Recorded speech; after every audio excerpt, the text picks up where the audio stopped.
जय श्री कृष्ण। नमस्कार, आदाब, सत श्री अकाल, वंदे मातरम। आप सभी का हमारे यूट्यूब चैनल सत्युगारम में बहुत बहुत स्वागत है। और खबर है एनवीटी की। यह है बुधवार 11 दिसंबर 2024 का ये न्यूज़ है। और न्यूज़ है केंद्र ने, पहले मैं ये बता देता हूँ सभी को कि हम थोड़ा नाम फेर बदल करके बोलेंगे। हमारे सभी जागरूक साथी तो सब जानते ही हैं, और अधिकतर समाज जानने भी लगा कि ये जो लगाई थी तथाकथित तथाकथित इस डैश फर्जी बीमारी के ऊपर, ये जो लगाई थी इसको हम बूटी बोलते हैं। इस रॉकेट को, इस सुई को, तो आप समझ जाना इस्तेमाल करके थोड़ा, क्योंकि ये यूट्यूब वाले भी गड़बड़ कर देते हैं, स्ट्राइक वगैरह दे ही देते हैं ये भी। तो ये है, केंद्र ने सुप्रीम कोर्ट में कहा बड़ी आपदा थी ये तथाकथित डैश, ये जो बीमारी थी, ठीक, इसको बोलता हूँ मैं, बूटी ने बचाई जान, समझ गए। तो केंद्र ने मंगलवार को सुप्रीम कोर्ट में कहा कि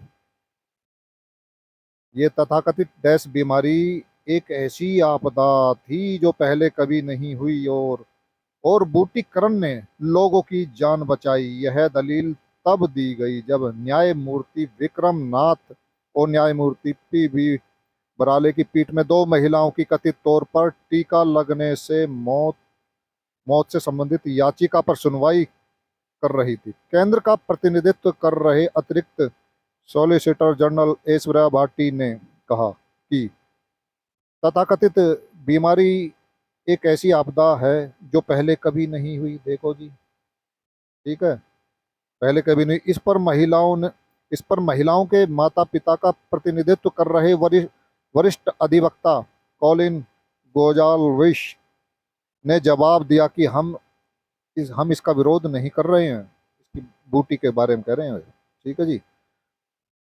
दोनों महिलाओं के माता पिता की ओर से दायर याचिका में दावा किया गया है कि कोविशील्ड बूटी की पहली खुराक के बाद उनकी बेटियों को गंभीर प्रतिकूल प्रभाव का सामना करना पड़ा। इस पर भाटी ने कहा कि शीर्ष अदालत ने तथाकथित ये जो बीमारी थी, इसका जो बूटीकरण के पहलू पर समग्र रूप से विचार किया और गंभीर प्रतिकूल प्रभाव के पहलू से निपटने का फैसला दिया। जब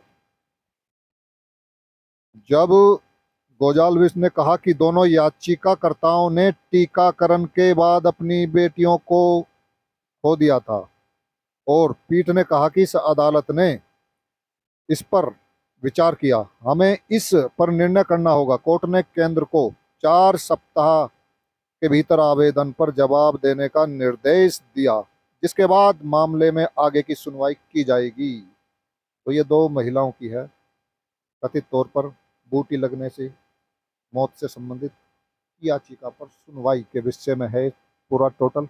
लेकिन होगा कुछ नहीं, ये केवल जनता को उल्लू बनाया जा रहा है, ये चोर सिपाही वाला खेल खेला जा रहा है कुछ नहीं, ना ही कुछ मिलेगा। और मिलना क्या, कायदे में तो इन जो जो कंपनियां हैं और प्लस चाहे सरकार हैं, ये जो भी इसका यदि क्लेम वगैरह दिया जाए तो जनता के ऊपर ना पड़े टैक्स। उनकी उनकी हड़पनी चाहिए। उनकी जो जो भी उनकी जो संपत्ति को नीलाम करके, जिन कंपनियों ने बनाए हैं ये बाबा की बूटी रॉकेट, उनकी संपत्तियों को नीलाम किया जाए, उनको जेल में डाला जाए और उससे पैसा दिया जाए। जनता के सिर पर ये पैसा ना पड़े। हमारा तो कहने का तात्पर्य यही है। ये टैक्स मतलब हमारा टैक्स, और हम पे इस्तेमाल किया जा रहा है इस टैक्स को। हमारा सर, हमारा जूत है, टैक्स भी हमसे लिया जा रहा, मारा भी हमको ही जा रहा है।